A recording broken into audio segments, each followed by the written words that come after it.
श्रीमद् रामायणे सुन्दरकाण्डे सप्तविंशः सर्गः। इत्युक्ता सीतया घोरा राक्षस्य क्रोधमूर्छिताः काचिज्जग्मुस्तथा ख्यातुं रावणस्य तरस्विनः।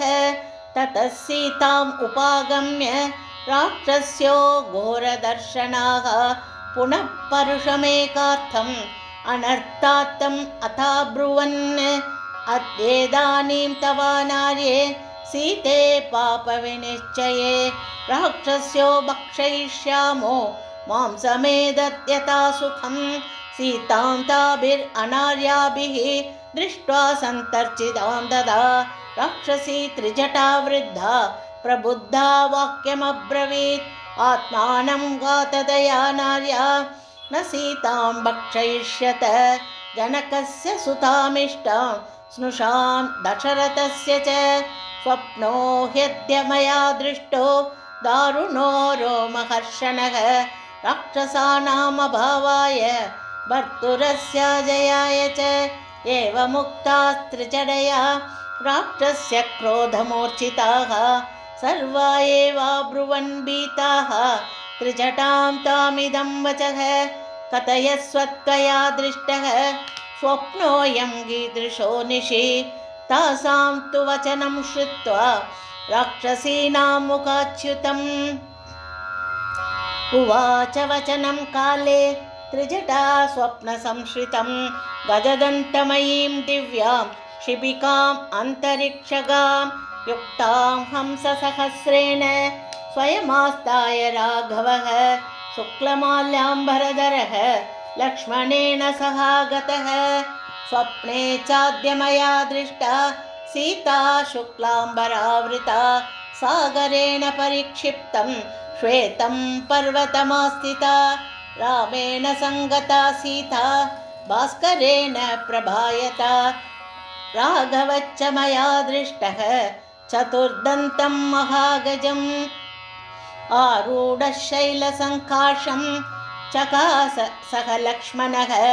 ततस्तौ नरशार्दूलौ दीप्यमानौ स्वतेजसा शुक्लमाल्याम्बरधरौ जानकीं पर्युपस्थितौ। ततस्तस्य नगस्याग्रे ह्याकाशस्तस्य दन्दिनः भर्त्रा परिगृहीतस्य जानकी स्कन्धमाश्रिता। भर्तुरङ्गा समुत्पत्य ततः कमललोचना चन्द्रसूर्यौ मया दृष्टौ पाणिना परिमार्जति। ततस्ताभ्यां कुमाराभ्याम् आस्थितः स गजोत्तमः सीतया च विशालाक्ष्या लङ्काया उपरि स्थितः। पाण्डरर्षभयुक्तेन रथेनाष्टयुजा स्वयम् इहोपयादः काकुत्स्थः सीतया सह भार्यया लक्ष्मणेन सह भ्रात्रा विमाने पुष्पके स्थितः। शुक्लमाल्याम्बरधरः लक्ष्मणेन समागतः आरुह्य पुष्पकं दिव्यं विमानं सूर्यसन्निभम् उत्तरां दिशमालोक्य जगाम पुरुषोत्तमः। एवं स्वप्ने मया दृष्टो रामो विष्णुपराक्रमः लक्ष्मणेन सह भ्रात्रा सीतया सह राघवः। न हि रामो महातेजाः शक्यो जेतुं सुरासुरैः राक्षसैर्वापि चान्यैर्वा स्वर्गपापजनैरिव। रावणश्च मया दृष्टः क्षितौ तैलसमुक्षितः रक्तवासाः पिबन्मत्तः करवीरकृतस्रजः। विमानात् पुष्पगादत्य रावणः पतितो भुविः कृष्यमाणस्त्रिया दृष्टो मुण्डकृष्णाम्बरः पुनः। रथेन करयुक्तेन रक्तमाल्यानुलेपनः पिबं स्थैलं हसन् नृत्यन् भ्रान्तचित्ताकुलेन्द्रियः। गर्दभेन ययौ शीघ्रं दक्षिणां दिशमास्थितः। पुनरेव मया दृष्टो रावणो राक्षसेश्वरः पतितो वाक्षिरा भूमौ गर्दभाद्य भयमोहितः कर्तबात् भयमोहितः सहसोद्धाय सम्भ्रान्तो भयार्तो मदविह्वलः उन्मत्त इव दिग्वासा दुर्वाक्यं प्रलपन्मुहुः दुर्गन्धं दुस्सहं घोरं तिमिरं नरकोपमं मलपङ्गं प्रविश्याशु मग्नस्तत्र स रावणः कण्ठे बद्ध्वा दशग्रीवं प्रमदा रक्तवासिनी काली कर्दमलिप्ताङ्गी दिशं यां प्रकर्षति एवं तत्र मया दृष्टः कुम्भकर्णो निशाचरः रावणस्य सुताः सर्वे मुण्डास्तैलसमुक्षिताः वराहेन दशग्रीवः शिंशुमारेण चेन्द्रजित् उष्ट्रेण कुम्भकर्णश्च प्रयातो दक्षिणां दिशम् एकस्तत्र मया दृष्टः श्वेतच्छत्रो विभीषणः शुक्लमाल्याम्बरधरः शुक्लगन्धानुलेपनः शङ्खदुन्दुभिर्घोषैः नृत्तगीतैरलङ्कृतः आरुह्य शैलसङ्काशं मेघस्तनितनिस्वनं चतुर्दन्तं गजं दिव्यम् आस्ते तत्र विभीषणः चतुर्भिः सचिवैः सार्धं वैहायसमुपस्थितः समाजश्च मया दृष्टो गीतवादित्रनिस्वनः पिबतां रक्तमाल्यानां रक्षसां रक्तवाससां लङ्का चेयं पुरी रम्या सवाजिरदकुञ्जरा सागरे पतिता दृष्टा भग्नगोपुरतोरणा लङ्का दृष्टा मया स्वप्ने रावणेनाभिरक्षिता दग्धा रामस्य दूतेन वानरेण तरस्विना पीत्वा तैलं प्रनृत्ताश्च प्रहसन्त्यो महास्वनाः लङ्कायां भस्मरूक्षायां प्रविष्टा राक्षसस्त्रियः कुम्भकर्णादयश्चेमे सर्वे राक्षसपुङ्गवाः रक्तं निवसनं गृह्य प्रविष्टा गोमयह्रदे अवगच्छत नश्यध्वं सीतामाप स राघवः घातयेत् परमामर्षि सर्वैः सार्धं हि राक्षसैः प्रियां बहुमतां भार्यां वनवासम् अनुव्रतां वत्सितां तर्जितां वापि नानुमंस्यति राघवः तदलं क्रूरवाक्यैर्वः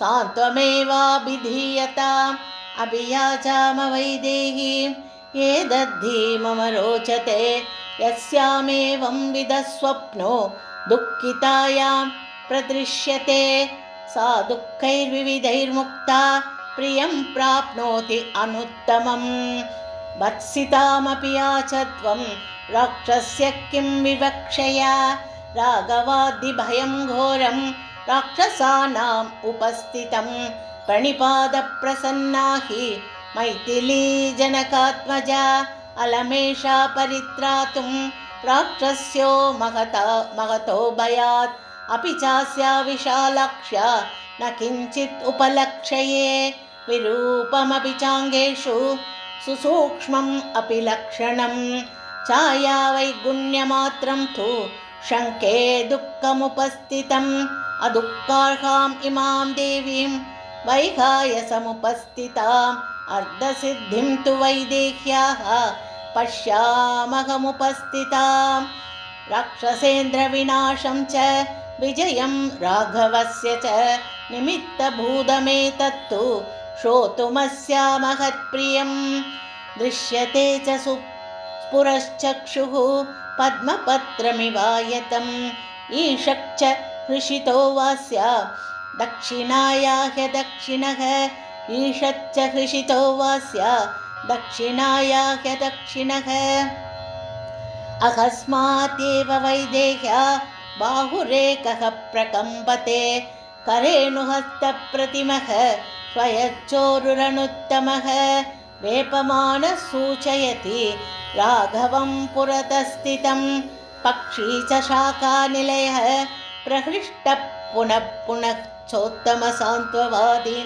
पक्षी च शाखानिलयः प्रहृष्टः पुनः पुनः चोत्तमसान्त्ववादी सुस्वागतां वाचमुदीरयानः पुनः पुनः चोदयतीव हृष्टः पक्षी च शाखानिलयप्रहृष्टः पुनः पुनः चोत्तमसान्द्ववादी सुस्वागतां वाचमुदीरयानः पुनः पुनः चोदयतीव हृष्टः ततः सा ह्रीमती बाला भर्तुर्विजयहर्षिता अवोचत्यति तत्तथ्यं भवेयं शरणं हि वः। इत्यार्षे श्रीमद् रामायणे सुन्दरकाण्डे सप्तविंशः सर्गः। श्रीहरे नमः। श्रीहरे नमः। श्रीहरे नमः। जानकीकान्तस्मरणं जय जय राम राम। आंजनेयमूर्ति की जय। सद्गुरुनाथ महाराज की जय। श्रीमद् रामायणे सुन्दरकाण्डे अष्टाविंशः सर्गः। सा राक्षसेन्द्रस्य वचो निशम्य तद्रावणस्य प्रियमप्रियात्ता सीता वितत्रासयता वनान्ते सिंहाभिपन्ना गजराजकन्या। सा राक्षसी मध्य गता च भीरुः वाग्भिर्वृषं रावणतर्जिता च कान्तारमध्ये विजने विसृष्टा बालेव कन्या विललापसीता। सत्यं वदेदं प्रवदन्ति लोके नाकालमृत्युर्भवतीति सन्तः यत्राहमेवं परिभत्स्यमाना जीवामि किञ्चित् क्षणमप्यपुण्या। सुखात् विहीनं बहु दुःखपूर्णम् इदं तु नूनं हृदयं स्थिरं मे विधीयते यन्तसहस्रदात्य वज्राहतं शृङ्गमिवाचलस्य। नैवास्ति दोषो मम नूनमत्र पद्यागमस्य प्रियदर्शनस्य भावं न चास्याहम् अनुप्रदातुम् अलं द्विजो मन्द्रमिवाद्विजाय। नूनं ममाङ्गान्यचिरादनार्यः शस्त्रैषिदैच्छेत्यति राक्षसेन्द्रः तस्मिन्ननागच्छति लोकनाथे गर्भस्थजन्तोरिव शल्यकृन्दः। दुःखं वदेदं मम दुःखितायाः मासोचिरायाधिगमिष्यतो द्वौ बद्धस्य वध्यस्य तथा निशान्ते राजापराधादिवतस्करस्य। हा राम हा लक्ष्मण हा सुमित्रे हा राम मातः सह मे जनन्या। एषा विबध्यामहम् अल्पभाग्या महार्णवेनौरिव मूढवाता तरस्विनौ धारयिता मृगस्य सत्त्वेन रूपं मनुजेन्द्रपुत्रौ। नूनं विशस्तौ मम कारणात्तौ सिंहर्षभौ द्वाविव वैद्युतेन। नूनं सकालो मृगरूपधारी मामल्पभाग्यां लुलुभे तदानीं यत्रार्यपुत्रं विससर्ज मूढा रामानुजं लक्ष्मणपूर्वजं च। हा राम सत्यव्रत दीर्घबाहो हा पूर्णचन्द्रप्रतिमानवक्त्र हा जीवलोकस्य हितप्रियश्च वद्यां नमां वेसिः राक्षसानाम् अनन्यदेवत्वमियं क्षमा च। भूमौ च शय्या नियमच्च धर्मे पतिव्रतात्वं विफलं ममेदं कृतं कृदग्नेष्विव मानुषाणां मोगो हि धर्मच्चरितो मयायं। तदैकपत्नी त्वमिदं निरर्थं या त्वां न पश्यामि कृशा विवर्णा हीना त्वया सङ्गमने निराशा। पितुर्निदेशं नियमेन कृत्वा वनानिवृत्तश्चरितव्रतश्च स्त्रीभिस्तु मन्ये विपुलेक्षणाभिः त्वं रंस्यसे वीतभयकृतार्थः। अहं तु राम त्वयि जातकामा चिरं विनाशाय निबद्धभावा मोघं चरित्वा तपोव्रतं च त्यक्षामि दिग्जीवितमल्पभाग्या।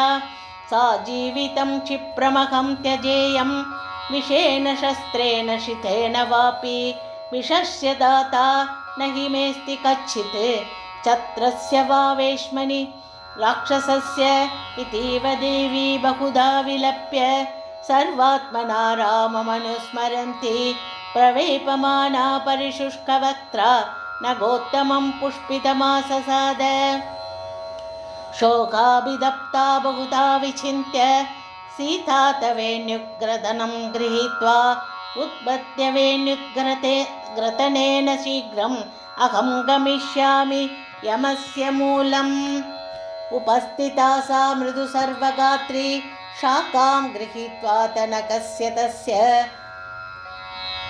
तस्यास्तु रामं चिन्तयन्त्या रामानुजं स्वं च कुलं शुभाङ्क्याः उपस्थिता सा मृदुसर्वगात्री शाकां गृहीत्वा तनकस्य तस्यास्तु रामं प्रविचिन्तयन्त्या रामानुजं स्वं च कुलं शुभाङ्क्याः शोकानिमित्तानि तथा बहूनि दैर्यार्जितानि प्रवरानि लोके भ्रातुर्निमित्तानि तदा बभूवुः पुरापि सिद्धानि उपलक्षितानि इत्यार्षे श्रीमद् रामायणे सुन्दरकाण्डे 28 सर्गः।